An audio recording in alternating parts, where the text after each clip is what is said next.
Bom dia para quem é de bom dia, boa noite para quem é da boa noite, 93 para quem é de 93, paz profunda para quem é de paz profunda e tríplice abraço para quem é de tríplice abraço hoje. Porque hoje é noite dos bodes e a gente vai falar de um dos rituais maçônicos mais legais que existem, porque ele é um ritual maçônico e ao mesmo tempo teosófico. Então, para explicar quem foi Swedenborg, o que é o ritual do Swedenborg e o que isso tem a ver, a gente trouxe um cara que já é praticamente do boteco. Se ele não fosse tão ocupado, ele estaria aqui com a gente toda noite, mas o cara já é da casa, né? Então, antes de eu chamar nosso convidado de hoje, do Projeto Mayhem, Rodrigo Lutar. Salve, pessoal. Eu que estou aqui no meio dos BOD, tem muita coisa da maçonaria que eu não sei e eu estou muito ansioso para saber mais sobre esse rito. Vai lá, Valdir. Seja muito bem-vindo, Valdir. Boa noite, meus irmãos. Agradeço aí a oportunidade de estar aqui novamente. E é isso aí. Vamos falar sobre vamos começar. Muito antigo aí. Vamos ver se alguns irmãos aí que vão assistir posteriormente o vídeo vão lembrar. Maravilhoso. Você tem um PowerPoint, né? Então eu vou colocar aqui. Exato. Está na tela. Fique à vontade. O programa é seu, o boteco é seu. Legal. Vamos lá. Então o objetivo hoje é falar sobre a vida de Emanuel Swedenborg e o rito, ou os ritos maçônicos que foram atribuídos a ele. Vamos entender quem é essa figura que pouquíssima gente conhece, mas que deveria conhecer, principalmente quem está no meio aí esotérico, maçônico, rosacruciano, uma figura muito importante. Pena que é pouco divulgado. Espero que com essa apresentação muitos se interessem. E o título é esse mesmo, é Entre a Fé e a Razão. Está aí no próprio slide. É um grande cientista que de uma hora para outra começa a ter algumas visões e ele muda a história tanto do esoterismo quanto das religiões e da própria maçonaria.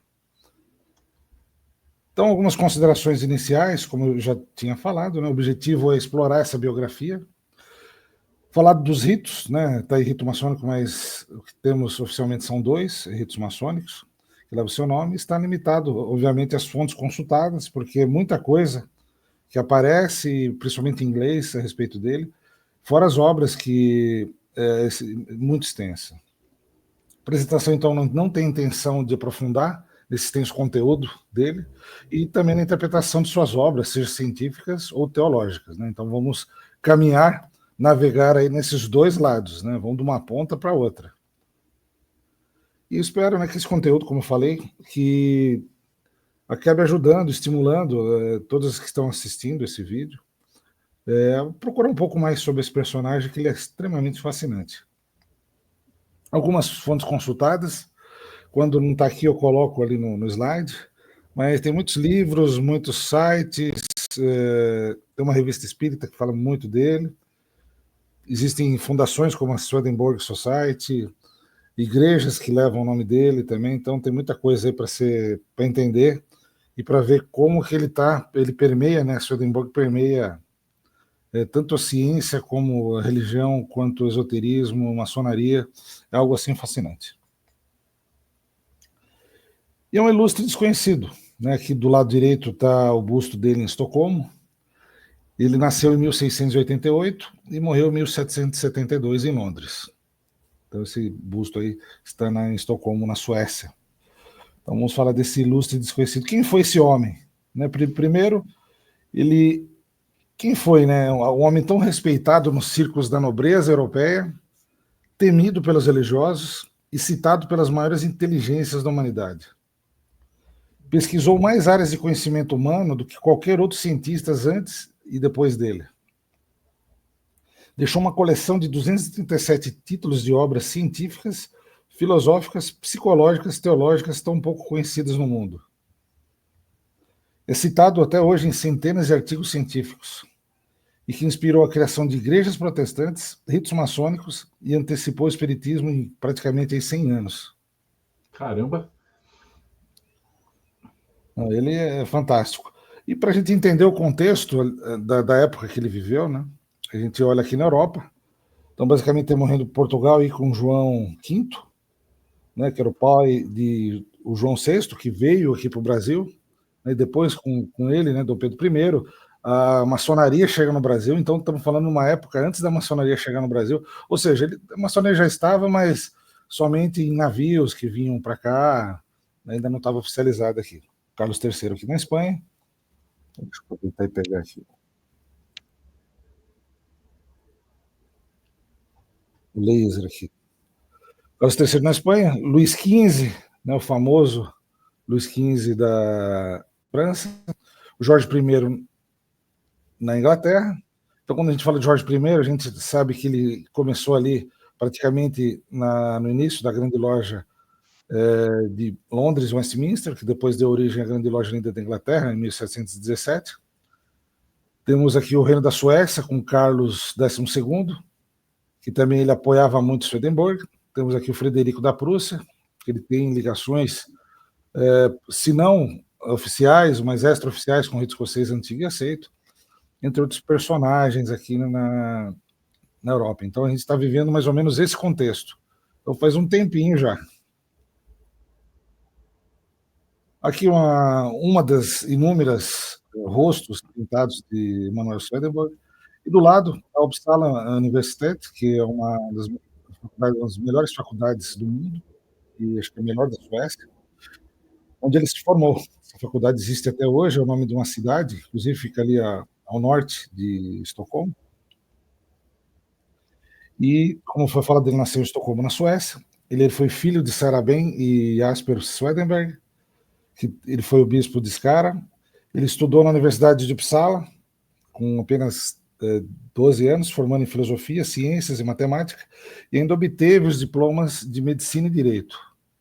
Então, ele, jovem, ele já obteve todos esses conhecimentos. E foi organista da Igreja Luterana Sueca. Então, ele era um músico também reconhecido.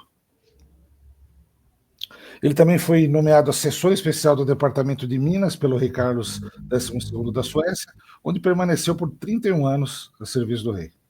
O sobrenome foi mudado para Swedenborg, porque ele era Swedenberg, e esse final Borg dava um título de nobreza para ele e para a família, pela rainha Úrica Eleonora, devido a ter sido elevado à nobreza por ela. E a gente vai entender melhor esse episódio, que fez ela ficar tão impressionada com Swedenborg, que ela acabou concedendo a ele esse título de nobre. Ele era um polímata, poliglota, falando fluentemente 9 línguas, entre elas o latim. Temos hebraico, inglês, francês, holandês, italiano, entre outras. Era uma mente brilhante. Ele viajou pela Europa, onde travou conhecimento com cientistas, filósofos, e sempre que podia ficava hospedado com artesãos. Olha, artesão, né? Onde pôde conhecer de perto os ofícios e as artes. Então, tem muito interesse pela parte dos ofícios. Realizou pesquisa sobre coisas, acústicas, bombas, ar comprimido, mineração, metalurgia, né? Ele é um excelente metalurgista, que é a área que eu trabalho, construção de comportas, canais, e deixou cerca de 14 mil páginas impressas em livros e mais de 28 mil páginas em manuscrito. O cara era uma máquina, né? Como a gente olha aqui, né? Matemático, geólogo, metalurgista, engenheiro, astrônomo, botânico, ele conhecia de tudo, com profundidade, né? Químico, cristalógrafo. Ele é citado até hoje, não é? Sim. Vou mostrar algumas citações aí. Sim, porque não é estranho esse nome, Swedenborg, que agora eu estou lembrando de livros científicos citando ele. Não, ele... Então, imagina, a Suécia é o país, né, do Prêmio Nobel. E a organização, né, que dá esse prêmio, né, ele foi um dos primeiros a participar lá, foi um dos fundadores. Ele foi químico, né, também, poliglota, físico, editor, né, ele publicava as próprias obras, legislador, inventor, economista, poeta, escritor, anatomista, conhecia tudo de anatomia, também foi músico, luthier, fazia os próprios instrumentos, professor universitário, teólogo, zoologista, enfim, né, o que caía lá, ele dominava. Era algo assim assustador. E a gente vai ver depois o que dizem dele, e pena que isso acaba não se popularizando, porque ele é citado até hoje por mentes brilhantes, e isso acaba não vindo, assim, não é algo que sai em jornal, revista, ou se sai é muito pouco. Apesar que ele saiu muito, Depois eu vi que ele acabou sendo um personagem, umas décadas atrás, aí, de sair em gibi, em histórias em quadrinhos. Seria interessante resgatar isso. E ele mostra que ele fez parte, né, dessa academia de ciências, né, que é Kungl Vetenskaps Academie, que na verdade, traduzindo, é a Academia Real Sueca de Ciências, né, onde que até hoje ela premia, né, o Prêmio Nobel. Então, em 1714, ele elaborou um esboço de um projeto de um submarino para uma pessoa, que depois se provou ser... ele acabou não construindo, mas todos os projetos dele, na época, não dava para construir porque ele não tinha os materiais adequados, ou a tecnologia, mas depois acabou tudo se concretizando. Ele é uma espécie de Da Vinci também. Ele estabeleceu os fundamentos para a psicologia, né, criar um método para analisar os sentimentos, 140 anos antes de Freud, né, de Jung. Ele projetou uma metralhadora pneumática que dava 60 tiros sem recarregar. Naquela época era o Bacamarte, né? Você atirava, tinha que recarregar, né? Com pólvora, tudo. Ele já estava centenas de anos à frente. Em 1716 ele projetou um avião, 190 anos antes de Santos Dumont, que mais tarde foi considerado pela Royal Academy, né, lá da Inglaterra, né? Dizendo que se na época ele construísse, daria certo. Em 1716 publicou o primeiro periódico científico sueco, que é o Daedalus Hyperboreus, que é esse daqui, ó, aqui do lado direito, né, cópia, que é o primeira revista de artigos científicos da Suécia. Existe até hoje. Em 1718 ele publicou a primeira obra sobre álgebra em sueco. Lembrando que essa época, né, 1718, 1720, a gente está falando ali de René Descartes na França, estamos falando de Leibniz na Alemanha. Foi quando, né, a geometria ela passou a se unificar com a álgebra e começou a ter cálculo diferencial integral, todos esses tipos de matemáticas mais avançadas. E ele começou a fazer isso na Suécia na mesma época. Em 1718 também ele assumiu a cadeira da Casa dos Nobres do Parlamento Sueco, onde permaneceu por 50 anos. Foi membro da Academia Real Sueca de Ciências, né, que está atrás da foto, que desde 1902 concede o Prêmio Nobel. Esse seria o protótipo, né, e depois fizeram aqui em computador o avião que ele tinha projetado, né, em 1714.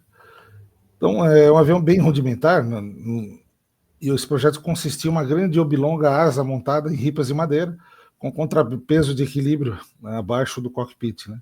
2 grandes remos, um em cada lado, impulsionaria a aeronave. Ele sabia que na época não funcionaria, né, pois a força de um humano não seria capaz de impulsionar sozinha a máquina. Daí tem a ver mais ou menos ali com, né, a gente fala do Santos Dumont, mas tem os irmãos Wright, que utilizavam a catapulta, né, para você fazer isso. O primeiro realmente que fez subir sozinho foi o Santos Dumont. Mas esse daí seria algo também fantástico na época, né? Pena que não tinham pensado em fazer algo catapultado, porque senão daria certo. Junto com o rei Carlos XII, ali da Suécia, ele trabalhava, né, não só na parte de ciências, minas, energia, mas também na parte bélica. E como assessor engenheiro, né, do rei, ele foi envolvido em várias estratégias, né, de guerra, e uma vez ele conseguiu transportar diversos navios por solo, né?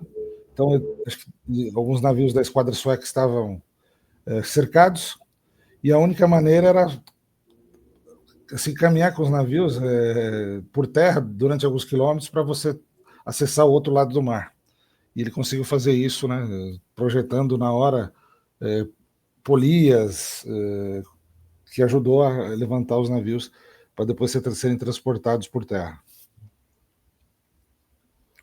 Principais obras científicas, né, além de muitas que ele fez, a maioria, obviamente, focado além da parte de álgebra, muita coisa na parte de minerais e metalurgia. Então, em 1721, ele publicou em Amsterdã essa obra aqui, Princípios das Causas Naturais, onde ele explica geometricamente os fenômenos da química e da física. Tem esse Ópera Filosófica Minerária, que fala sobre os minerais e também cosmologia. Então já mostra que ele olhava, né, essa parte na Terra, dos minerais, com aquela, né, o pressuposto de você tentar fazer uma contraparte no céu. E suas conclusões cosmológicas, que têm relação com a física nuclear moderna, foram demonstradas mais tarde por cientistas, incluindo a hipótese nebular para a formação dos planetas. Tem outra aqui que é a Regnum Subterraneum Minerale de Ferro, que é sobre o minério de ferro, né? O projeto Swedenborg para um alto forno para a siderurgia do minério de ferro. Também foi um projeto antes e depois de acontecer, que depois aconteceu. Ele também atuou como cosmologista, inclusive esse químico, o Svante, que também foi ganhador do prêmio Nobel, ali já no século XX, pela teoria da dissociação iônica, publicou um livro sobre Swedenborg, que é esse daqui, a respeito do seu estudo sobre cosmologia que acabaram se concretizando. É o Dr. Svante Arrhenius. Então, o que se concretizou? Os planetas foram formados por matéria solar, né, que hoje nós sabemos, né, que a Terra veio do Sol. Os sóis, né, ou seja, estrelas, estão dispostos em torno da Via Láctea. Há sistemas ainda maiores que a Via Láctea. As estrelas têm rotação axial e se movimentam de forma espiral em torno da Via Láctea. E as estrelas podem pulsar liberando energia, entre outros. Né? Vou ter algo bem simples aqui, mas o que ele escrevia na época, mesmo que não era aceito pela academia, ou às vezes não se tinha acesso, né? Muita coisa foi descoberta depois da morte dele, foi provada ser verdadeira. E ele também seria considerado hoje um neurocientista. Na época não existia essa terminologia, não existia esse estudo, né, da mente, do nosso cérebro, mas ele já fazia isso independentemente. Pode falar. Eu estou fazendo uma pós-graduação em neurociência da educação. Putz, legal. E aí, por isso que eu estou reconhecendo o Swedenborg. Vou botar uns artiguinhos aqui, só o nome. Oh, legal. Então... toda hora. Ah, tá. Por isso que você sempre tem um artigo que deve referenciar ele como do pioneiro desse assunto. Ah, então agora você vai me ajudar aqui. E o que eu peguei, né, estudando sobre o Swedenborg foi isso. Ó. Aqui, no caso, tem dois artigos. Um falando, né, Emanuel Swedenborg, né, o pioneiro da neuroanatomia, que em 2011, desse Springer Link, né, é um tipo de uma casa de edição, né, de artigos. E outro aqui, Emanuel Swedenborg, o neurocientista antes de seu tempo, da Sage Journals, que de 1997. E, obviamente, inúmeras induções e teorias de Swedenborg foram confirmadas pela ciência entre as principais. A sincronia de processos cerebrais com a respiração, a existência do fluido cerebral espinhal, a existência do canal central da medula espinhal, lóbulos ópticos que estariam conectados, né, com o sentido da visão. Consciência está nos elementos corticais cinzentos do cérebro. Eu não manjo nada disso. Mas inúmeras descobertas da medicina em relação ao sangue e aos órgãos do corpo, etc, etc. Rodrigo, se quiser comentar alguma coisa, não sei se está tudo certo aí que eu peguei, pelo menos tentei fazer um resumo. A neurociências, ela vai estudar o funcionamento do cérebro. Se você parar para pensar que nesse período as pessoas não tinham ideia de como que os neurônios se comunicavam e ele já teorizou sobre isso, daí dá para você ter uma ideia da genialidade dele. É claro que algumas de suas teorias depois vieram a ser refutadas, mas muita coisa assim, ele chegou numa conclusão válida, mas assim, como ele chegou, devido às questões da época, assim, era o melhor que podia chegar. Sim. Como o cérebro funciona, porque as pessoas começaram a perceber, você tinha um derrame no cérebro numa parte aqui, aí depois eles analisavam, então essa parte parou de funcionar aqui, então ela começou a ter problema de fala, começou a ter problema de associar as coisas. É assim que eles começaram a descobrir. E ele foi fazendo esses estudos numa época que hoje você tem coloração do neurônio, você pode ver ele funcionando, o cérebro funcionando. Eles não tinham isso. Foi na raça. Na raça. Não, é bacana o que você falou, isso daí. Na época é o melhor que ele podia. Né? Obviamente, vai tendo novos estudos, novas descobertas, que refuta alguma coisa, outra permanece. Mas é isso que é importante, né? Dar esse crédito. Às vezes, na época lá, por exemplo, Constituições de Anderson, tem gente que, não, o cara acreditava na Arca de Noé. Pô, na época é o que se tinha para hoje, né? Então, ou lá o outro da maçonaria também criticado, lá o Cavaleiro Hansen, né? Porque ele associou lá, fez o discurso e associou a cavalaria com a maçonaria e tal. Lógico que você pega lá, 80% ali tá certo.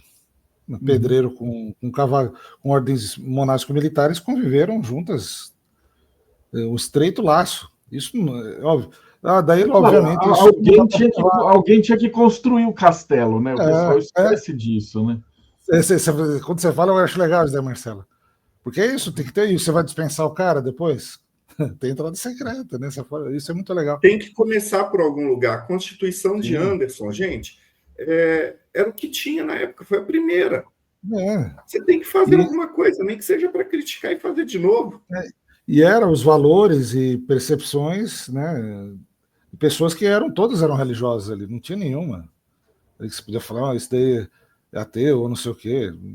Todo mundo era religioso, procurando, obviamente, outras formas, né, de espiritualidade. Mas legal, tem outros artigos também, ó, que eu acabei colocando, né, só para não ficar naqueles dois. Mas tem muita coisa que ele é. Eu botei alguns só, ele é muito citado, né, em diversos tipos, né? Então, inclusive na parte de artes ele é citado, né, de filosofia natural, linguagem, né, a parte de linguagem, né, da parte de influência na literatura francesa. Então, a filosófica, ele acaba entrando em tudo, né, parte religiosa. Então, é muita coisa, né, neurocientista, enfim. Ou a parte, né, de experiências near death, né, que é do pós-morte, né, que ele fala muito disso, né? Então ele teve essas experiências. Então muita gente vai estudar, quem estuda a experiência pós-vida, né? Eles usam também todo o material do Swedenborg, que depois acaba no espiritismo, né? Então é muito interessante. O impacto, olha, a gente está em 2025. Olha o quanto ele impactou na nossa sociedade. E ninguém sabe dele. Eu também fui descobrir ele quando fui fazer esse trabalho, essa apresentação. Foi pouco tempo também. Olha só, você fica até meio assim, meu Deus, como ele não é mais citado. Bacana. E daí chegou em 1734, né? Foi esse ano aí que, obviamente, ele já devia estar tendo algum incômodo, né? Estudar somente matéria, né? Estava muito. E ele, nesse livro aqui que chama, né, Argumentos Filosóficos sobre o Infinito e a Final Causa da Criação, né? E o mecanismo da operação da alma no corpo. Ele começou a falar, tá, tem a matéria, tá, o corpo, mas e a alma, né? Então ele acabou fazendo, né, indo para o lado mais filosófico, né, para tentar achar uma explicação. É bem interessante. Então ele começou a usar a filosofia para entrar conexões entre alma e corpo. Né? Ainda ele não estava se colocando, né, como alguém mais espiritualista, né? Era mais filosófico. Ele afirma que o infinito não pode ser conhecido pelo finito, concluindo que o ser humano era o propósito e o fim da criação. Bem interessante, né? O finito não pode ser conhecido pelo finito. Portanto, tudo na criação contribui para a ação do homem como um ser pensante. E a alma deveria ser, então, um elo entre Deus e o homem, o infinito e o finito, ainda que o homem não pudesse vê-la ou medi-la, né, ou saber. Né? Então, ele começou a ter esses estudos que, a partir daí, que acaba ele meio que... eu estava comentando, mas eu vou comentar agora, né? Como se o Einstein tivesse tornado Chico Xavier. Essa história é o resumo do Swedenborg. Inclusive tem esse Wilson Van Dusen, né? Que é um psicólogo famoso, escreveu esse livro, né? Os Caminhos do Mundo Interior. E ele fala, né, que entre 1744 e 1745, entre os 56 e 57 anos, Swedenborg iniciou a observação e interpretação de sonhos e processos interiores de sua mente. Esse processo de compreensão da estrutura da linguagem dos sonhos, há 2 séculos, é quase a mesma que se usa hoje, como afirma o psiquiatra Dr. Wilson Van Dusen, da Califórnia. E segundo Van Dusen, Swedenborg efetuou o mais detalhado e revelador estudo hipnagógico jamais feito, e então até hoje. Então, essa é uma outra área, desculpa né? te interromper, essa é uma Não, outra área que eu esbarro com ele, porque eu fiz curso de hipnose, vários. E você, se está estudando hipnose, você vai estudar Swedenborg. É a base, está ali. É aonde começou os estudos, aonde começou todo o processo. Todo o processo para indução hipnótica começa ali nesse pessoal. Então, se você vai estudar psicologia, você vai passar por Swedenborg. Se você vai estudar hipnose, você vai passar por Swedenborg. É por ele fica assim. Eu não sabia que esse Swedenborg tinha esse peso todo. Confesso. Ele aparece e ninguém vai atrás da história dele. Isso que, Sim. Isso que é gozado. E ele teve essa primeira visão, né? E foi em 1745, ele relata isso em Londres, onde ele vê Jesus. Obviamente não foi que nem essa imagem que eu coloquei aqui. Foi num lugar fechado, depois de um jantar. Mas foi em Londres que ele viu. E, segundo ele, reconheceu como ser Jesus Cristo. Então, para ele era Jesus. E ele falou que serviria como instrumento pela qual Deus iria fazer revelações aos homens, da mesma forma que fizera no Velho Testamento. Desculpa. Enquanto você está bebendo água aí, eu tenho um comentário aqui do Leonardo Alves Toledo. O Léo, por sinal, ele está intimado para vir fazer uma apresentação aqui, porque ele tem um canal maravilhoso sobre martinismo. Já era, Leonardo. Vai vir aqui da próxima vez. Assunto legal. Boa noite. Quando eu fiz a biografia de Swedenborg no YouTube, percebi o quanto Swedenborg ainda permanece desconhecido. Ainda que citado no Espiritismo, citado no Martinismo, sua figura aparentemente ficou restrita a poucas bolhas separadas. Sim, ele é citado na neurociência, ele é citado na hipnose, ele é citado para todo lado e ninguém junta as coisas. Tem centro espírito chamado Emanuel Swedenborg, aqui em São Paulo. Tem igreja do Swedenborg, que é protestante, não é protestante, não, é evangélica. Você vê que realmente ficou várias bolhas e ninguém se conversa. Perfeito. E também, né, o Jesus explicaria o sentido oculto, né, o suposto Jesus, ou espiritual existente nas Sagradas Escrituras. A partir daí, abriria os seus olhos para a realidade do mundo espiritual. Desde então, passou a ver e ouvir coisas espantosas, jamais vistas e ouvidas por nenhum homem em estado de vigília, né? Ele via em estado de vigília. Nunca teve até uma palestra que faz tempo que eu não vejo parece que a convidada ela trabalhava com tarô, acho que com banda também, que ela falava isso. Ela veio da palestra, eu conversei com o Marcelo uns anos atrás. E ele também era de estado de vigília. A princípio ficava espantado quando os espíritos e anjos falavam com ele. Então, nos 27 anos seguintes, até sua morte em Londres, em 1772, aos 84 anos, ele dedicou-se quase exclusivamente a escrever os 30 volumes de obras teológicas. É que ele dá virada na chave. A parte da matéria já não tem tanto sentido para ele, né?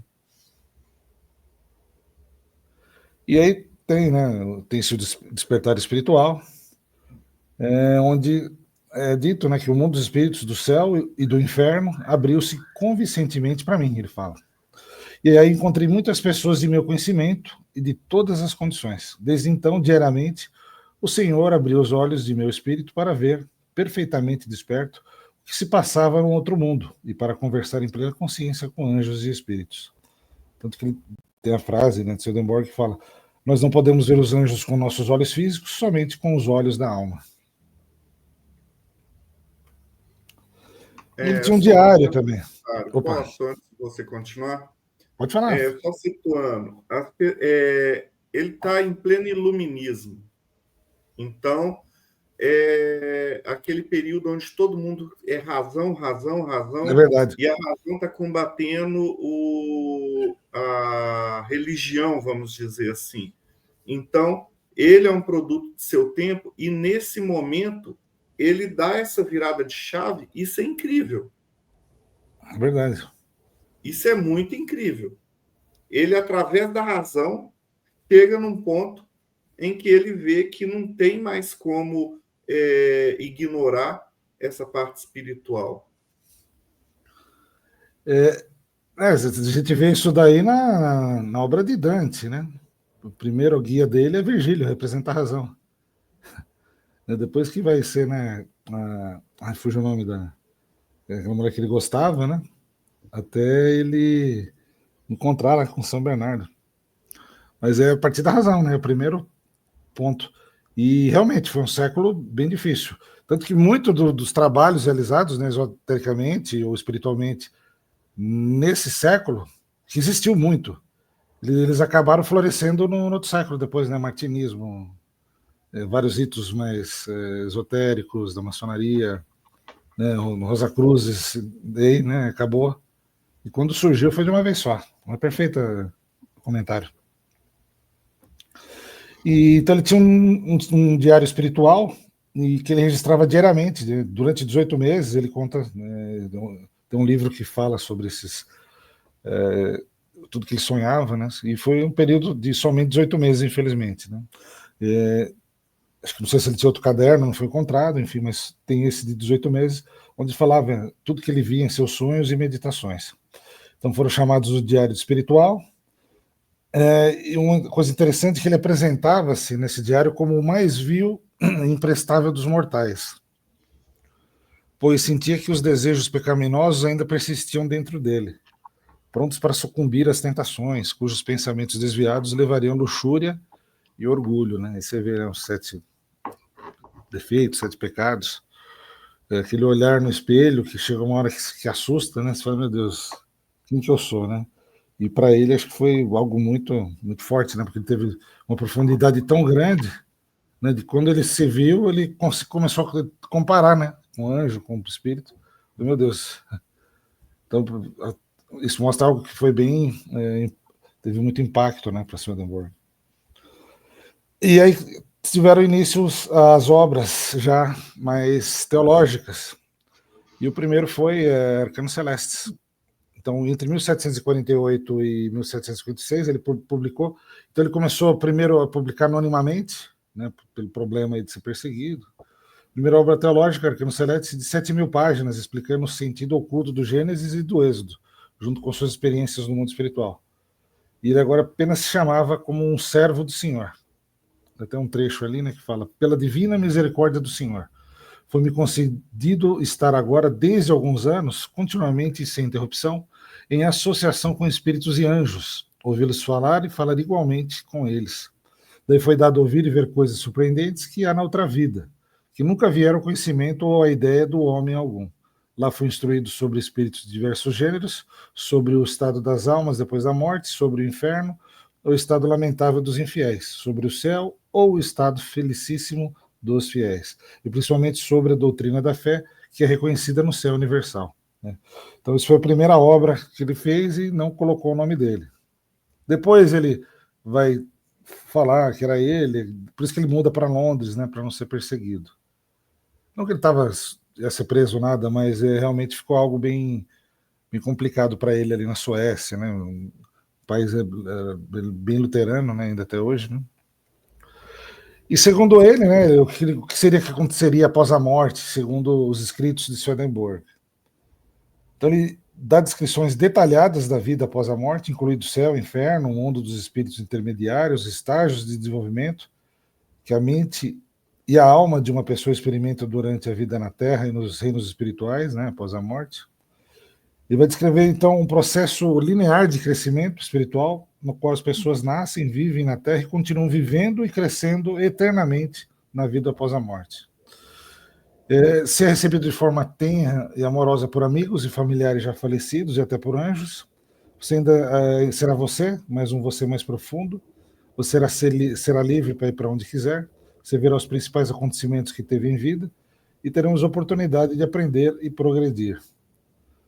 Ele também tem o livro Céu e Inferno, também muito famoso, de 1759, onde ele fala que inferno e céu não existem fisicamente, sim seriam estados de consciência.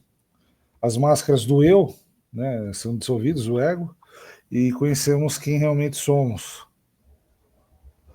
Nós, despidos da carne, seremos os nossos próprios juízes, né? Ou seja, acho que o pior juízo que nós podemos ter. Somos alocados em regiões conforme nossa vontade e aptidões. Não há demônios no inferno, e sim espíritos humanos maliciosos que atormentam os vivos e mortos. No céu, habitantes de todas as raças e credos vivem em uma sociedade harmoniosa chamada Igreja do Senhor.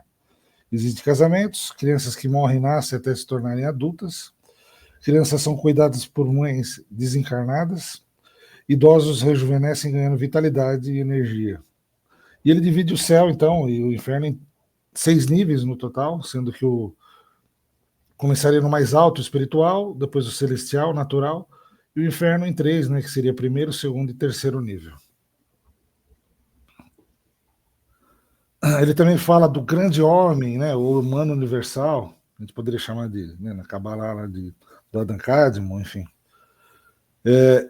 E fala que o céu e todo o seu complexo se assemelham a um grande homem, que seria um arcano, um sem noção do mundo, mas conhecido muito bem nos céus. Os seres humanos, né, teriam uma posição específica nesse grande homem, no céu, e fora dele no inferno.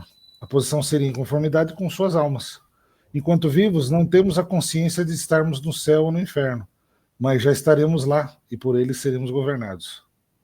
Inclusive, aqui, esse daqui é do William Blake, que também é o famoso pintor e poeta que foi muito influenciado pelas obras de Swedenborg. O que é famoso também de Swedenborg, principalmente na época, foram várias experiências, obviamente, né, mas 3 foram documentadas oficialmente, né, perante a sociedade da época.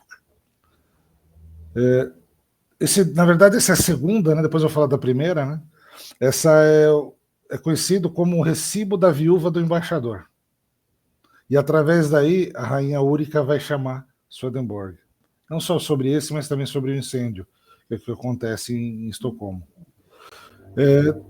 Há um problema que o marido do embaixador, a esposa do embaixador, né, ela se torna viúva e ela precisa urgentemente encontrar um documento que provasse, né, a posse de algumas terras e algum dinheiro, e ela não encontrava esse documento, não achava no lugar da casa, e ela pede ajuda para Swedenborg, senão ela vai ficar pobre, né?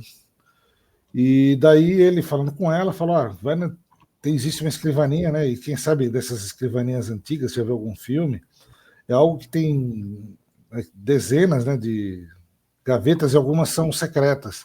E ele fala, na escrivaninha do embaixador, do lado direito, tá, não sei o que, você vai apertar um botão, vai sair lá, e vai sair esse documento que você está procurando. Daí ela foi lá e achou, dentro da casa dela, né? Então ele falou isso sem entrar na casa. Daí ela achou tal, e daí espalhou para todo mundo, tal, então ele ficou muito famoso nesse caso. Isso foi uma segunda, né? A primeira foi sobre o grande incêndio de Estocolmo, em 1759. E, inclusive, essa experiência ela foi estudada por nada mais, nada menos que o Immanuel Kant, né, o filósofo alemão, um dos principais pensadores do iluminismo. Então, ele é o cara razão. Ele fez questão de estudar todas as experiências, né, em especial essa do incêndio de Estocolmo. Porque o que aconteceu exatamente, né? No caso do Kant, né, ele recebeu essa carta dessa amiga, né, relata a experiência sobre a faculdade de visão fora do corpo de Swedenborg, no ano de 1759. O fato que foi investigado por Kant, que enviou um representante de Gotemburgo para entrevistar a senhora Castell, e considerou a experiência de Swedenborg como verdadeira. E essa experiência qual que era? Ele chegou, ele estava em Londres, e ele foi para Gotemburgo, que fica ali mais ao sul da Suécia, e ele ia lá mais um pouco ali para o Nordeste, onde fica Estocolmo, né? E ele passou uns dias lá em Gotemburgo, então, nessa casa de William Castell, que é 400 quilômetros de Estocolmo. E após horas de conversa, o Swedenborg estava lá, ele fica pálido, né, e fica assustado, os convidados perguntam o que aconteceu e tal. E daí ele falou, está tendo, nesse momento, um incêndio em Estocolmo e o fogo está se dirigindo para minha casa, ele falou. E também falou, a sua casa está em chamas, e realmente pegou fogo, a casa de quem ele falou. E depois de algumas horas lá e tal, ele falou, não, tranquilo, minha casa foi poupada, assim, poucos metros o incêndio parou. E realmente isso daí aconteceu, e o Manuel Quente foi depois confirmar com a senhora Castel, ele disse que era verdadeira o que ele falou, né? Então o prefeito de Gotemburgo ficou sabendo, né, no outro dia, né, impressionado, chamou o Swedenborg para conversar. A história foi relatada. E depois, no dia seguinte, esse mensageiro, né, de Estocolmo chegou a Gotemburgo, né, porque depois foram vários mensageiros para avisar que estava tendo um incêndio, né, para todas as principais cidades, avisando que realmente tinha tido incêndio conforme relatado por Swedenborg. E além da distância, né, sequer havia telégrafo naquela época.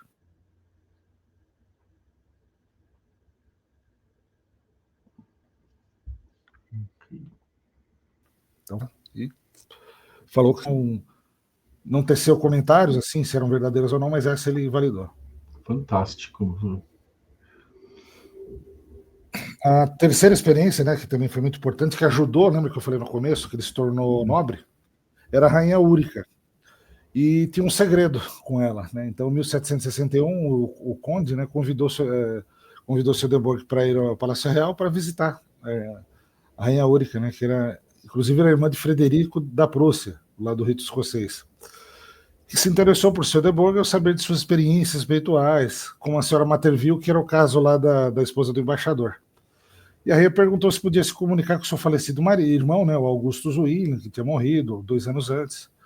Ela queria que Swedenborg lhe dissesse as últimas palavras que o irmão lhe havia dito, né? Então o Swedenborg concordou, tal, depois voltou depois de alguns dias, visitou a residência real, presenteou a rainha com cópias de alguns de seus livros, e uma audiência privada, e contou-lhe um segredo que fez a mostrar grande espanto. Ela exclamou que apenas o seu irmão poderia saber o que Swedenborg lhe disse e desmaiou. Ou seja, né, não foi só as últimas palavras que ele disse, talvez foi um segredo muito mais sério aí, né? E o incidente tornou-se amplamente conhecido e discutido nos círculos sociais suecos. E com isso, depois, ele, né, acabou se tornando, né, nobre de Swedenborg e passou a Swedenborg.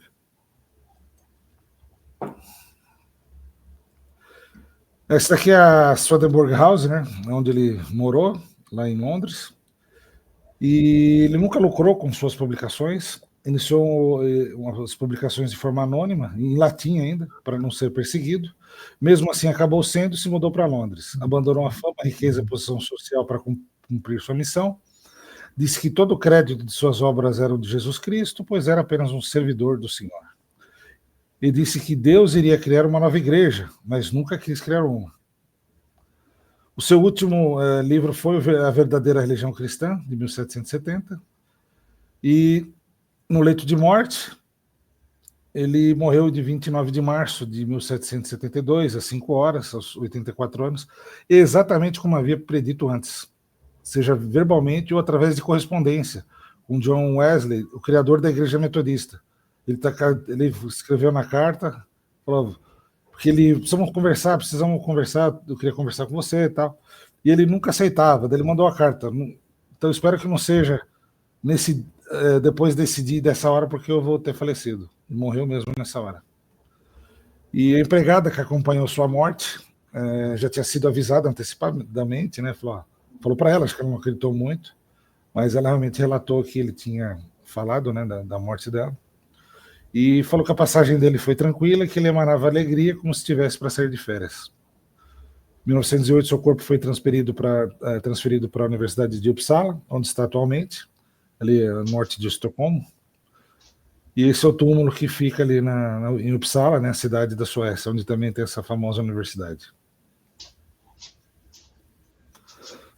Aí se dá início, né, de uma igreja. Bem como eu falei, ele não queria criar nenhuma igreja, mas acabaram criando uma igreja protestante na Inglaterra. Então, os seguidores, Swedenborg, que tinha muita gente que seguia ele, muitos não tinham intenção de formar uma igreja no início. Inclusive, o William Blake, né, o poeta e pintor, ele se interessou muito por esse trabalho de Swedenborg, participou da primeira conferência sobre Swedenborg, logo após a sua morte.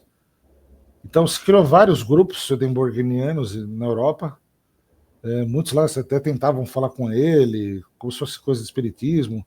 Swedenborg aparecia lá, segundo eles, para abençoar a comida. Então teve vários grupos, né? E o primeiro foi ali na Inglaterra. E muitos de seus seguidores eram místicos e adeptos das doutrinas de Jacob Boehme, o iluminado de Görlitz.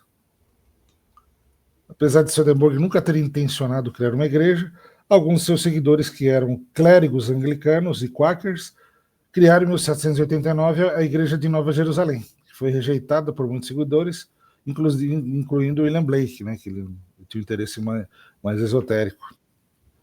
Tanto que, né, só pelas obras dele, né, tão difundidas aí no meio místico, né, esotérico, não precisa falar nada, né? E ele foi swedenborgiano, mas não se interessou de fazer isso num formato de igreja, mas não teve jeito, né? Então aqui tem a Escada de Jacó, que tá no British Museum, o Eterno, né, de Horizon, esse é muito famoso, né?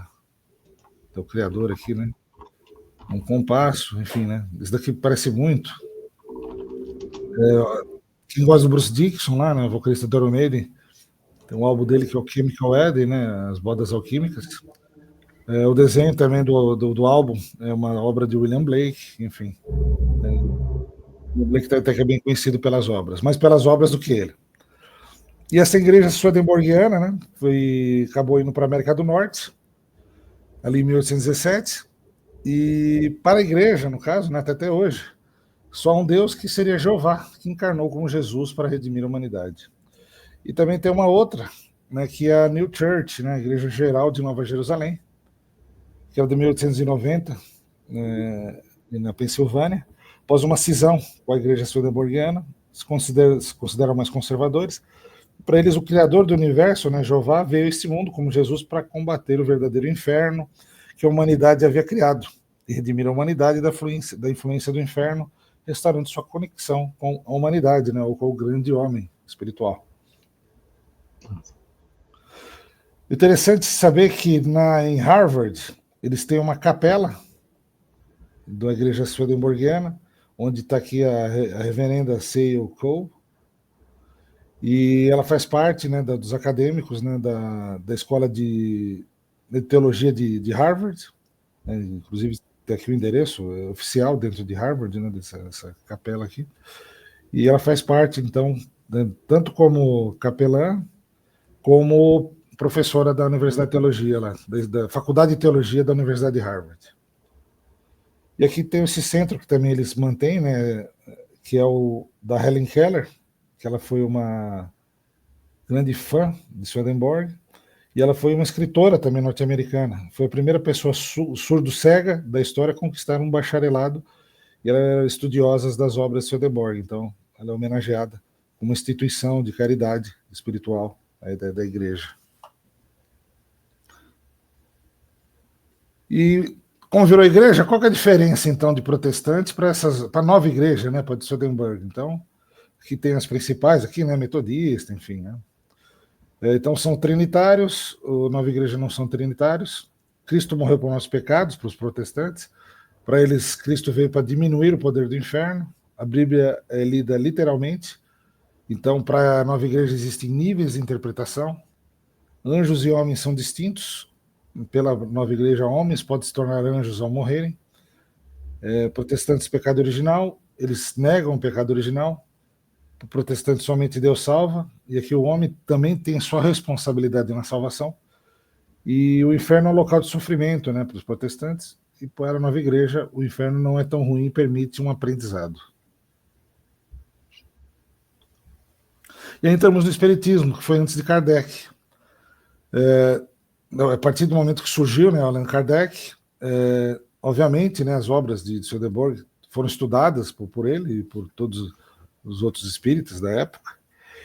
E segundo os espíritas, Swedenborg seria um médium precursor do próprio espiritismo. E existe essa revista aqui, ó, essa daqui que saiu em português aqui, mas a original em francês é essa. É a Revista Espírita de novembro de 1859, né, o espírito de Swedenborg teve uma comunicação com Allan Kardec. Então, Allan Kardec relata a conversa que ele teve com Swedenborg. E Kardec inicia o texto sobre Swedenborg com sua biografia primeiro, né, e depois comenta suas experiências mediúnicas e critica o modo de aceitar todas as experiências sem colocá-las sob o crivo da razão. Então, fala que o Swedenborg, todo espírito que aparecia, ele acreditava. Ah, não, sou um Jesus, sou um anjo, né? Nem um grande mestre que eu estudo com ele, Gnose, ele fala muito disso daí, né? Cuidado que anjo não tem orelha. Tem que tomar cuidado, então é luz, né? E daí ele foi falando sobre isso, né? E durante a conversa com o suposto espírito Swedenborg, ele assume que a entidade que ele se referia, né, que como Senhor Deus ou Jesus, realmente não era. O Swedenborg, para o Allan Kardec, ele comenta que não era um outro espírito, que não era Jesus, porém não tinha feito aquilo com má intenção e agora estava mais esclarecido, tal, enfim. Por isso que é comum, né? Falam que nunca fui para Jerusalém, mas é comum ter muita gente lá peregrinando, fazendo peregrinação e falando, eu tive uma visão de Jesus, ele mandou vir aqui, né? Então tem muita gente que vê Jesus assim, vai para lá ou faz alguma coisa, enfim. Mas segundo Allan Kardec, o espírito original que ele viu não era de Jesus, mas não era mal intencionado. Porém, acabou guiando o Swedenborg por toda a sua trajetória espiritual, segundo Kardec, né? E daí, quando a gente está falando de espiritismo, não tem como falar de reencarnação, porque até agora eu não falei de reencarnação, né? Então, existe essa pergunta que foi colocada para os grupos swedenborgianos atuais, e no caso, né, da fundação de Swedenborg, né, que eles são um pouco mais a parte literária, né, eles obviamente estudam toda a obra, e eles falam que nada que Swedenborg escreveu sugere que ele simpatizasse com a ideia de viver várias vidas na Terra. De fato, em uma de suas raras referências explícitas à reencarnação, ele descreve um filósofo na vida após a morte, primeiro, né, argumentando a favor da reencarnação, e depois tendo sido iluminado pelo Senhor, negando a noção como insana. Então, isso seria num texto lá de Swedenborg. Já a Nova Igreja fala que a reencarnação se encaixa bem na teologia de Swedenborg, já que, apesar deles não propagarem isso, né, no culto deles, já que Swedenborg acreditava em um Deus de misericórdia e perdão infinito. De fato, toda a vida e todo ser se origina está enraizado em Deus, caso contrário, não existiria. Então faz sentido que o inferno não seja necessariamente o fim do caminho e que a reencarnação seja um caminho para a renovação espiritual. E que Swedenborg acreditava mesmo aqueles no céu passam por mudanças de estado espiritual às vezes, crescendo, aprendendo e vivendo. Talvez isso inclua vidas na Terra. Então, tem uns que acham que sim, outros acham que não, que estudam meio Swedenborg, né? E, finalmente, entrando aqui na parte mais relacionada à maçonaria, então, estudando, percebi que acabou tendo 2 ritos de Swedenborg, né? O primeiro em 1786, ali, logo após a morte dele. Então, não foi ele que fundou. E depois teve um novo rito, né? O rito ele surgiu novamente, depois ali em 1859. Então, você vê ali, né? Século XVIII, né? Depois século XIX. Então, primeira coisa, Swedenborg foi maçom? Então, não há evidências que Swedenborg teria sido maçom, e nem ele escreveu nada sobre isso, né? Em nenhum momento, nenhuma relação com a maçonaria. Não existe nada dele falando de maçonaria, né? Porém, Samuel Beswick, né? O Swedenborg foi iniciado na maçonaria em Lund, né, na Suécia, é um maçom sueco, em 1706, e com isso teria sido criado o rito de Swedenborg. Então, existe um personagem um sueco falando que existe. O abade Pernet fez uma afirmação semelhante, uma breve biografia, que publicou como prefácio para sua tradução francesa de Heaven and Hell, o Céu e Inferno, e doutora Marcia Chuchard criou esse argumento, né, sobre ele ser maçom. Já um historiador maçônico, R.A. Gilbert, desacredita na teoria. Então, teoricamente, a gente fica nessa, né? Tem gente que fala que sim, tem gente que fala que não. Porém, assim, o rito assim, não tem evidência que foi criado por ele.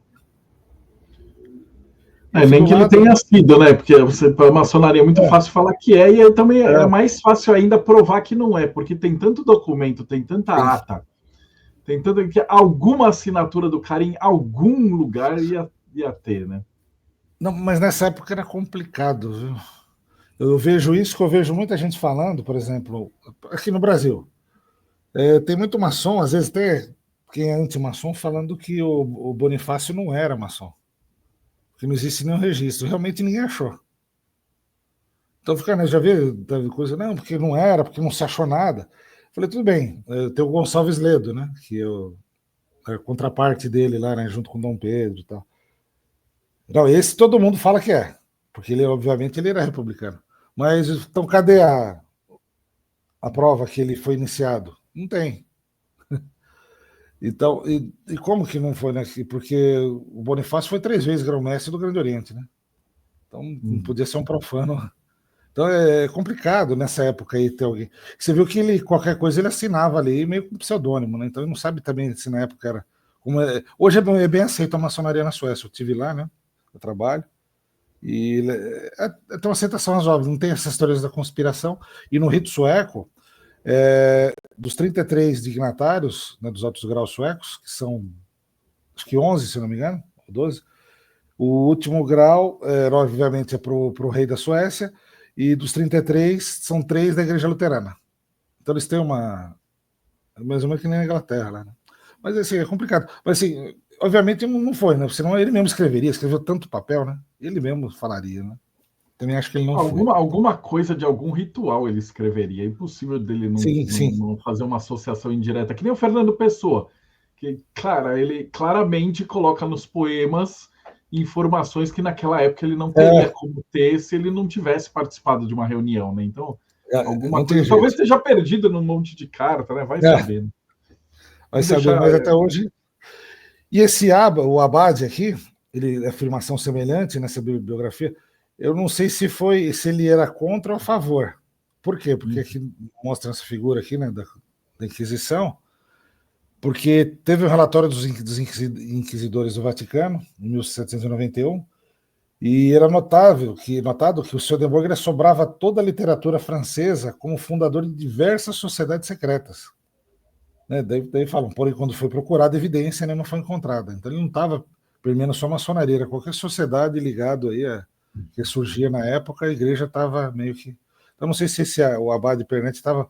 Ele afirmou que ele era maçom porque para a igreja ele estava envolvido em tudo que era ordem, né? Ele acabou é uma pessoa, desculpa interromper, uma pessoa tão ilustre que toda a ordem queria ter ele como seu fundador, né? Ou se usava as obras, né? Principalmente alguma ordem mais espiritual, né? Então dá muito debate. E quando a gente olha o primeiro rito de Swedenborg, né? Inclusive não era rito de Swedenborg, era Sociedade dos Iluminados de Avignon ou rito hermético. Eu ficava em Avignon lá, onde teve o papado, lá um bom tempo, né? Inclusive o Clemente lá, né? Que acabou condenando os templários era de Avignon. E quem acabou criando realmente foi esse Antônio Joseph Pernetti, que ele é um famoso alquimista ali francês dessa época, né? Também tem ligações com o Frederico, porque ele trabalhou para o Frederico da Prússia, né? E o Dom Peterlini é escritor, monge beneditino, então ele era um monge católico que acabou saindo da Igreja Católica para estudar alquimia, foi maçom e bibliotecário de Frederico II da Prússia. Deixou a ordem beneditina após estabelecer em Avignon e aprofundou nos estudos de alquimia. Ele tornou-se bibliotecário do maçom, rei Frederico da Prússia, e quando estava lá traduziu as obras de Swedenborg para o francês. De volta a Avignon, fundou a Sociedade dos Iluminados de Avignon, o rito hermético, em 1786, baseado na obra de Swedenborg. Era uma mistura de swedenborgismo, catolicismo, teurgia de Alexandria, hermetismo, alquimia e interpretação de sonhos. E atraíram os swedenborgistas ingleses de renome, William Bryan e John Wright, para a ordem, onde foram iniciados nos mistérios e foram apresentados à presença real e pessoal do Senhor. Então é um rito aí bem espiritualizado. Esse primeiro rito teve vida curta devido ao início da Revolução Francesa, e foram suprimidos em 1793. Então aí não chegou a ter nem 10 anos. E os graus seria ali, né, o primeiro grau, aprendiz teosofista, o segundo companheiro teosofista, mestre teosofista, o teosofista iluminado verde, que é a cor mesmo do grau 4, né? Teosofista iluminado azul, o vermelho, o sexto, e o sétimo sublime escocês de Jerusalém Celestial. Eu vou falar depois, mas o Papi, né, o Papus, ele ele bota esses graus e faz uma contrapartida ali com Kadosh, com os graus do rito escocês. Então teve esse rito, e infelizmente foi isso, né? Você não pelo menos eu não achei nada do rito, assim, não se tem esse rito, assim, se alguém tem, está escondido. Né? Mas sabe dos graus, né? Porque foram citados por outros autores, né? E depois tivemos esse segundo rito de Swedenborg, que foi de 1859 a 1908. Ele não sabe se é o mesmo que veio ser usado como no segundo rito, ou se teve alguma mudança, ou se é algo totalmente novo, né? E esse rito, então, foi revivido nos Estados Unidos, em 1859, por Samuel Beswick e membros da nova igreja de Swedenborg, porém sem ligação com os iluminados de Avignon. Então, eu ainda acredito até hoje que essa igreja esteja cheia de maçom lá nos Estados Unidos. Então, foram eleitos 3 graus superiores, complementando os 3 graus simbólicos, e segundo o reverendo, pai que teria se interessado para receber os graus do rito. O Albert Pike, lá do rito escocês. Porém, não tem nada que o Pike escreveu falando disso, né? Então não existe nenhuma carta comprovando tal. Só tem nos escritos do próprio reverendo que o Pike queria falar com ele. A primeira grande loja do rito teve pouca duração e o rito acabou se desenvolvendo mais no Canadá e na Europa, onde foi até 1908. Então um rito que demorou bem mais. Os rituais atualmente se encontram nas bibliotecas da Grande Loja Unida da Inglaterra, na Rosa Cruz maçônica, né, a Societas Rosacruciana em Anglia, e na Grande Loja de Massachusetts, onde esses ritos se encontram mesmo. Né? E os graus se referem às primeiras eras da humanidade, onde, através de símbolos e da construção dos templos de diversas civilizações, buscam-se pontos em comuns na religião ancestral de todos os povos. Então, era a maçonaria da Pira, né, que você olha aqui, era o Freemasonry, né, com PH, do nome Fire, né, em inglês. E incute ao seu iniciado deveres com Deus, com nossos semelhantes e consigo próprio. Aí o grau seria aprendiz, companheiro e mestre, e depois seria maçom iluminado, que é o Freemason com PR, né, de Pira, um maçom do fogo, o maçom sublime e o maçom perfeito, que seria o grau 6. E aqui, né, o Freemason com PH, vindo da palavra Pyre, né, que seria a maçonaria da Pira ou a maçonaria da luz. Aqui um pouco que eu peguei do texto, que eu consegui baixar, né, o grau 4, né, que é o maçom iluminado, que fala da jornada do peregrino em busca da luz, saindo do local de menor luz do templo, né, da noite mais longa, para o de maior luz, né. E no início ele falava que Deus criou os céus e a terra, eles falam como supremo arquiteto do universo, né, como grande arquiteto do universo, mas enfim. Ele é invocado no templo e tem essa parte aqui, né. Estou falando isso daí porque é um rito que não existe mais hoje, né. Então não é que eu estou expondo os rituais da maçonaria. Hoje ele não existe e inclusive para muitos maçons hoje ele é considerado, mesmo assim, não é considerado como regular. É porque foi naquela época lá que tinha vários ritos, tal, enfim, na época muitos aí participaram desses ritos, tá? Mas tem o pessoal mais cético da maçonaria que acaba falando que isso não é maçonaria, então, já que não é, eu estou falando aqui alguns trechos do ritual. Então tem uma parte que fala na abertura, né? Nós somos o seu templo, ó grande mestre, e na montanha de sua verdade nos ilumine. Daí prossegue. E que sua irmandade entre nós seja harmoniosa e prevaleça entre as hostes angelicais. Amém. O iniciado é consagrado com fogo e água. O grau 5 é o maçom sublime, é aberto em Gênesis capítulo 2. E havendo Deus acabado no dia 7º a obra que fizera, descansou no 7º dia, né, de toda a sua obra que tinha feito. Então, no caso, a jornada do peregrino em busca da luz maior continua através dos dias da criação.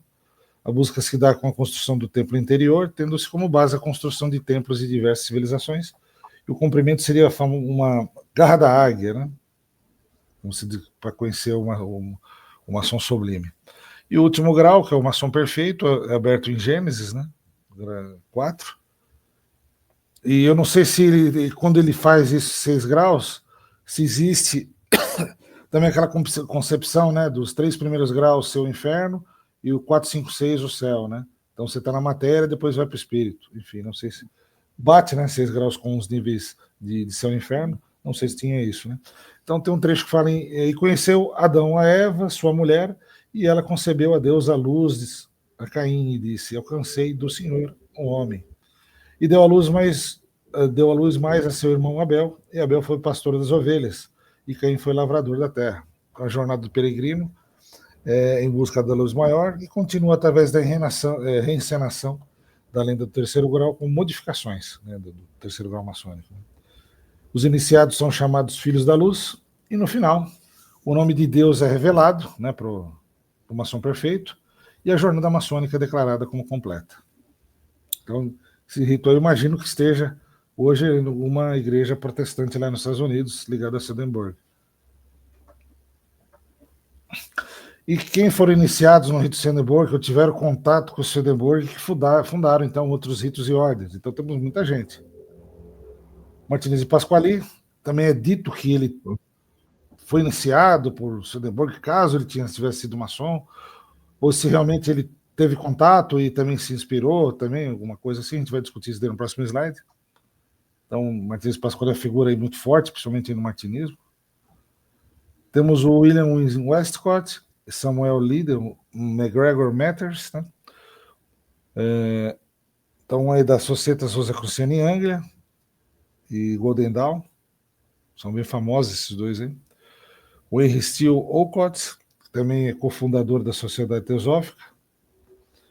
O Papus, do Martinismo, da Ordem Cabalística da Rosa Cruz. E o Theodor Heuss, da Ordem do Templis Orientes, né? Todos iniciados aí no rito de Swedenborg. Só o Pasquali a gente não tem muita certeza. Inclusive, tem essa tabela aí que mostra bem, né, convergências e divergências, né, entre Swedenborg e Pasquali. Então, mostra aqui onde nasceram, né, então nasceram mais ou menos na mesma época, que o Pasquali morreu 2 anos depois. Então, um é um engenheiro, cientista, outro é o teólogo místico cristão, também ele era militar. Céu e Inferno, a principal obra, Arcana Celeste, Tratado da Reintegração de Seres. Temos relatos, visão do mundo espiritual para Swedenborg era relatos visionários detalhados do céu, inferno e suas correspondências. O Pasquali estava mais focado na hierarquia dos seres espirituais e na própria queda original do homem, né? Essa é a obra dele, né? Do Tratado de Reintegração. O Swedenborg focava mais na regeneração espiritual do homem pela prática do bem e do amor, e o Pasquali é focado na reintegração ao plano divino. Método principal, visões místicas e interpretação interna da Bíblia. Martinez, rituais teúrgicos e iniciações. Cristologia, né? O Cristo era como manifestação do amor e da verdade divina. E para o Pasquali, agente da reintegração, figura central no plano espiritual. Uma influência posterior foi na teosofia, que foi no martinismo, maçonaria, mas ele também teve aqui também um pouco. A alma era a forma do espírito humano, eterna e passiva de regeneração. E, né, Pasquali era uma caída, por vontade própria, precisa de se reintegrar.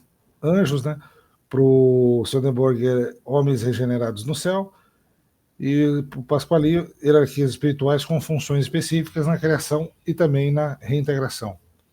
O esoterismo bíblico dá enorme ênfase à correspondência simbólica nas escrituras, e o uso da Bíblia, no caso de Pasquali, é com base teosófica, mas com foco mais ritualístico. E o tipo de espiritualidade era mais mística, contemplativa e interpretativa, e o Pasquali, obviamente, a teologia operativa. Então, assim, eu não vejo tanto... Assim, eu imagino que eles tenham se conhecido até. Talvez tenha alguma, obviamente, né, uma influência um sobre outro, mas o Martinez eu não vejo assim, muita coisa que tenha puxado, assim, né? Então talvez essa ideia de um ter sido iniciado pelo outro, né? Um que você não prova que um era maçom, e não dá para, se não é maçom, como você vai saber que vai iniciar? Ou na maçonaria ou algo relacionado à visão angélica. Talvez sim, talvez não. Mas assim, seguiram caminhos aí um pouco distintos, né? Não sei, depois, se alguém quiser comentar, eu agradeço aí, né? E falando em martinismo, martinezismo, vilermosismo, franco-maçonaria, nesse livro aqui do Papus, no capítulo 1, ele fala sobre Swedenborg. Então ele fala que através dos esforços constantes dos irmãos iluminados da Rosa Cruz, o invisível concedeu um impulso considerável à humanidade, através da iluminação de Swedenborg, o célebre sábio sueco. A missão e realização de Swedenborg consistiu basicamente na constituição de uma cavalaria laica do Cristo, encarregada de defender a ideia cristã dentro de sua pureza primitiva e de atenuar no invisível os deploráveis efeitos das corrupções, das especulações de fortuna e de todos os processos caros ao príncipe desse mundo, realizados pelos jesuítas sobre as cores do cristianismo. Então, Papos, né, fundador aí do martinismo, ele escreveu aí sobre Swedenborg, então com certeza teve uma influência. Louis-Claude de Saint-Martin, que assim, a gente normalmente você não vê de cara nada falando de Swedenborg, mas quando você pesquisa um pouco, você percebe que ele estudou, né, Saint-Martin. Porque é comum falar muito de Pasquali e Boêmio, porém teve alguma coisinha de Swedenborg que ele estudou e se interessou, né? Então, Louis-Claude de Saint-Martin, ele é conhecido como filósofo desconhecido, foi um filósofo e místico francês que se interessou, né, foi maçom também, pela obra de Manuel de Swedenborg, e ele considerava Swedenborg um importante místico e um dos maiores pensadores do seu tempo. Ele estudou a sua obra e se identificou com seus ensinamentos sobre a natureza espiritual do homem, né, a visão mística da natureza e o conceito de um reino espiritual interconectado com o reino físico. Então, assim, a gente sabe que o Pasquali tem mais a ver, né? Quer dizer, o Saint-Martin tem mais a ver ali com Boêmio, Pasquali. Porém, nota que tem uma pitada aí de Swedenborg aparecendo. E aquela coisa que às vezes você lê o texto, a história, né? Você não, o nome Swedenborg aparece e você não vai atrás para se aprofundar. Com certeza, né? Se pegar a obra dos dois, que tem essa oportunidade, né? Que conhece bem, né? Entende, né? Porque lê uma coisa e entende a outra, né? Talvez possa traçar um paralelo mais interessante. A própria Blavatsky também se manifestou a respeito de Swedenborg, e segundo ela, Swedenborg foi o maior entre os videntes modernos. Mesmo assim, fez algumas críticas, né, por ter se focado, né, mais no cristianismo e não ter incluído outras religiões orientais, né. E realmente foi isso, né? Você pega lá o Swedenborg, né, não é tão que se criou uma igreja protestante, né, porque ele se focou muito nessa parte cristã, né? Era o ambiente que ele vivia, né? Ele não poderia... Os espíritos que ele tinha contato também, né? Eles falou, era ali, né, da região, era tão forte isso que não dá para ter contato com o outro. Ele nunca foi para o, né, Oriente como ela foi, né? Mas perfeito. E Eliphas Levi, a história dele é fantástica, enfim, né? Mas teve um momento que ele foi preso, né? Porque ele fez um livro, a Bíblia da Liberdade. Não foi nem pelos outros do Bafomé, né? Mas foi pela Bíblia da Liberdade. E aí, ficou 8 meses encarcerado lá, ele teve contato com os estudos. Nesse período ele se interessou bastante. E segundo o Eliphas, está escrito, não contém toda a verdade, mas conduz os neófitos com segurança a uma suposta senda esotérica, né? Então, ele olhando com um olhar aí mais crítico, né, do assunto, é interessante. Vamos ver mais o que nós temos. E tem o Swedenborg na cultura pop, né? Ou seja, eu tinha comentado ali no começo que ele aparece assim, várias vezes, por exemplo, assim, no mangá em 2000. Né? Acho que nem, não sei se foi para o inglês ou não. Um gibi ali, quem vê esse estilo de cor aí sabe que é dos anos 70 ali, né? Ou né, essa HQ aí, né? Sobre o Swedenborg, né? Os anjos o chamavam de o estranho. Então deve ser bem interessante. Não sei se existe isso daí em algum lugar. Seria legal se tivesse em português. O próprio Acredite Se Quiser, né? ou em inglês, né? Believe It or Not, ali em 1989, se não me engano, eles fizeram esse quadrinho aí, né? Acho que devia ser um jornal ou revista, devia ser revista do Acredite Se Quiser. No Brasil passava num programa com o Jack Palance ali, né, aquele cara aqui de cima, e falou, né, sobre o ilustre Swedenborg, que ele conhecia de tudo, né, e que o crânio dele tinha sido roubado e depois voltou por $3.200 para a Suécia, né, então contava a história de Swedenborg. E tem também outro HQ aí, outra revistinha falando aí sobre o mundo dos espíritos, aí, onde depois fala de Swedenborg. Então ele foi muito popular ali, imagino, ali nos anos 70, até ali com os anos 2000, e deu uma sumida. Mas também nessa época eu não lembro de ter visto uma revista. Enfim, eu acho que não é tudo que veio para o Brasil hoje, ou não veio nada, né? Não deve ter vindo nada. Para quem conhece gosta de um heavy metal, né? Existe uma banda chamada Therion, que é sueca. E além de ser uma banda que trata sobre sistemas, eles têm uma ordem iniciática, draconiana. Segundo eles, no site deles é de mão esquerda. E eles focam mais na Europa ali, onde eles fazem rituais e tal, enfim, né, com esse foco aí, né? Inclusive o símbolo dele é esse daí, né? Da Ordo Draconis. E quem ouve os álbuns dele, além de ser excelentes músicas, né? Pelo menos eu gosto muito, bem instrumentado, né? Essa parte mais sinfônica. Todas as letras são fantásticas, eles conhecem muito o assunto. E uma das músicas deles, que é desse álbum, que é a Lemúria, fala sobre os sonhos de Swedenborg. É interessante ver, né, que fala, ele acordou na hora mais sombria e anjos o cercavam, nos limites do paraíso, seus sonhos estão lúcidos esta noite, né? Então fala até da lucidez, né? Abre-se uma porta, um portão e um sonho, os mortos irão passar-lhe para mostrar o céu. Então fala dos sonhos lúcidos de novo. Daí fala do Dédalus Hyperboreus, não sei se vocês lembram, mas no começo foi a primeira revista científica da Suécia que ele criou, existe até hoje. Então fala do mundo astral, enfim. E escreveu todos os seus sonhos num diário e deu ao mundo um deslumbre do céu. Depois, quem quiser entrar no YouTube lá, depois dá para ouvir essa música lá. Então ele foi referenciado pela banda Therion. Também é um Therion, é um nome também conhecido, né? E outros famosos, muitos outros famosos foram influenciados por Swedenborg. Temos aqui o Waldo Emerson, que eu vou comentar dele mais para frente. O Jung, temos o Martin Luther King, que também falou sobre ele. O Franklin Roosevelt também comentou. Enfim, tem uma série de celebridades que sempre falam sobre Swedenborg. Por exemplo, Arthur Conan Doyle, né, o criador de Sherlock Holmes. Ele foi maçom, escritor e criador do Sherlock. Ele falou que Swedenborg foi um dos homens mais inteligentes que a humanidade conheceu. Já o Ralph Waldo Emerson, né, além de ser maçom, ele era um escritor. Ele falou que Swedenborg foi uma alma colossal que estava à frente de seu tempo. E a Helen Keller, né, aquela escritora norte-americana, que hoje dá nome à fundação ali da Igreja Swedenborgiana, ela Sudserga, né, ela leu em braille todas as obras de Swedenborg. E ela falou que Swedenborg foi um titã, um gênio, um olho entre os cegos e um ouvido entre os surdos.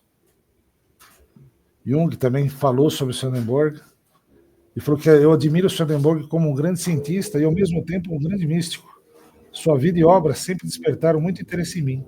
E li cerca de 7 grandes volumes de seus escritos quando ainda era estudante de medicina. Swedenborg foi um vidente de profundidade incomparável, um erudito de inteligência superior. E o mais interessante é que ele é eleito um dos maiores QIs da humanidade, inclusive acima de Einstein. Tem vários estudos que eles fazem, né, usando aqueles coeficientes de inteligência, né, os QIs. E um que é importante é o da Stanford University, né, que ela tem a mesma relevância ou até maior do que Harvard. E tem um artigo que fala, né, eles fazem as obras, tal, fizeram as contas, jogaram no computador, e dos 3, só 3 passaram de 200 pontos de QI. Então foi Emanuel Swedenborg, o Goethe e esse John Stuart Mill, que é um filósofo economista que eu não conhecia. Então, eles ganharam de nomes como Descartes, Pascal, Galileu, Kant, Darwin, Mozart, Einstein, entre outros. Né? Então mostra a importância aí do Swedenborg. Então, algumas conclusões, né? Então, se puder classificar, né? A gente pode ter até outras classificações, mas as principais eu vejo como um legado científico, por ter constituído seus livros, a revista, enfim, toda a sua obra científica. O legado literário de ensinamento espiritual que ele também teve, principalmente por suas visões e seus relatos. Legado religioso, que pela aplicação litúrgica e ritualística de seus ensinamentos, através de igrejas. Legado maçônico, constituído por graus iniciáticos dos 2 ritos. E legado iniciático, espiritual, no caso, o espiritismo, ordens e ritos iniciáticos, também fora da maçonaria. Entre outras, né, que a gente pode citar. Aqui alguns livros que tem em português, tem bastante coisa, né? Essa Nova Jerusalém, tem uma igreja, parece que tem ali não sei se é Curitiba, no Paraná. Eu tinha entrado no site uns anos atrás, agora eu não achei mais esse site, não sei se estão ainda atuantes no Brasil, mas eles que mandaram, eles traduziram esses livros aqui do Swedenborg, mas deve achar facilmente aí nessas livrarias virtuais, esses sebos virtuais. E para finalizar, né, você passou bastante tempo aí, deixar uma frase de Swedenborg bem interessante, né, para a gente refletir, que o inferno e o céu estão perto do homem, e sim, né, está dentro dele. E todo homem, após a morte, vai para aquele inferno ou céu que ele já estava. Então, não vai para nenhum lugar diferente. Então, obrigado.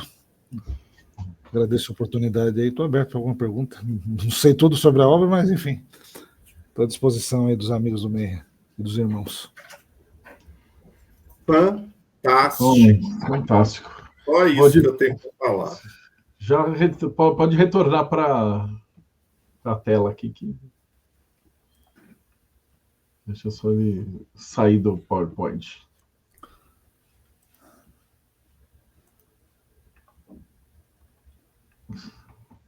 Voltou? Marcelo, quando passar PDF, eu te mando, fica tranquilo.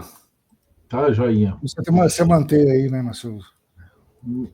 A gente mantém um registro. Essa sua palestra eu sei que você já deu em várias horas, em lojas maçônicas fechadas e tal, mas a ideia do Mayhem é pegar essas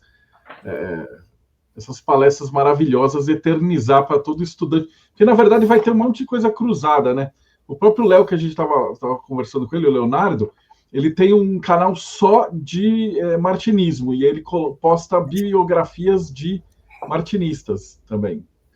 Então, eu acho que esse trabalho assim de fazer o bom conteúdo e produzir as boas palestras, que um monte das palestras que o Valdir dá, às vezes é fechado no grupo de maçons, e aí acaba, eles não gravam, não ou se grava só para quem viu ali, se perde. Algumas eu guardo não pode nem gravar. Fechado, às vezes não pode nem gravar. Então a gente está pegando vários irmãos que têm palestras muito legais, que são públicas, ou se é fechado, a gente pede para o cara tirar a parte que não pode falar, e estamos tentando manter esse acervo, né?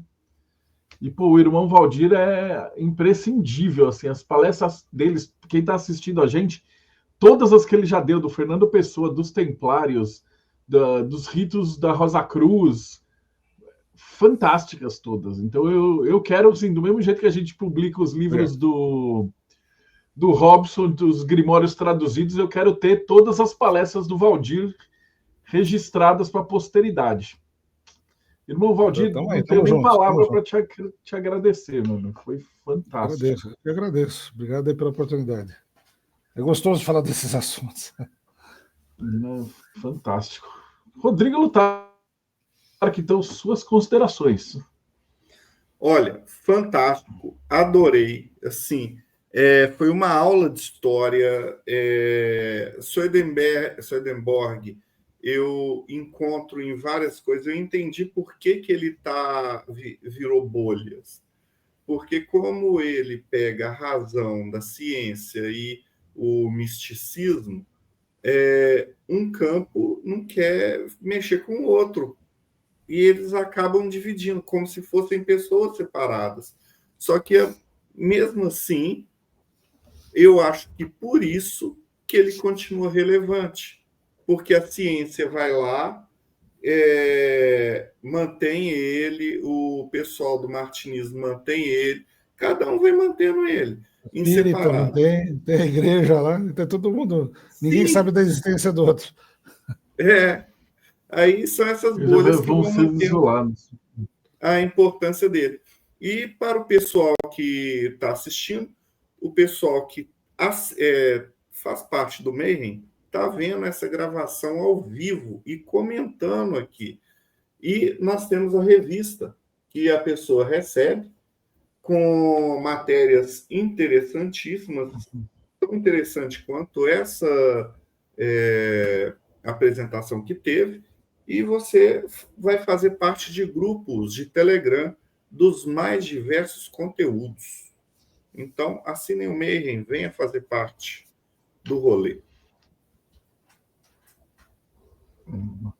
Maravilha. Valdir Anderson, suas considerações finais. Eu novamente agradeço a oportunidade e espero ter incitado aí quem vai assistir essa palestra, ou quem assistiu aí pesquisar um pouquinho mais. Vale a pena ler as obras. Nós temos aí um conhecimento aí que é uma oportunidade muito grande, né, de conhecer a mente desse grande iluminado. Com certeza só teremos boas coisas para aprender. Tá? Muito obrigado. Maravilhoso. E vocês que acompanharam a gente até agora, então não esquece, segue o canal. A gente já está chegando em 590 entrevistas. Então é gente pra caramba, fazendo a contagem regressiva para 600 entrevistas. E pensa aqui, ó, 1h30 a gente está aqui. Multiplica isso por 600, é muito material, assim. Então segue o canal, assina a gente, dá uma olhada nas playlists, porque só de maçonaria, o Thiago baixou tudo, e ele numerou, então ele falava assim, tem X vídeos de maçonaria, então, a gente tem infinitos, então, acho que só de maçonaria deve ter mais de 100 vídeos, cara, de maçons, de irmãos, de ritos, de tudo que vocês imaginarem. E Rosa Cruz e Martinismo também tem mais uns 30, 40, 50 vídeos. Teosofia e Espiritismo, então Swedenborg vai participar. Esse programa de hoje provavelmente vai gabaritar ali na lista dos... E, bom, muito obrigado para todos. Marcos, o Kaique, o Leonardo, o Thiago, o Rodrigo, o pessoal que participou também ao vivo. E a gente se vê aí no próximo Boteco dos Illuminati. Boa noite a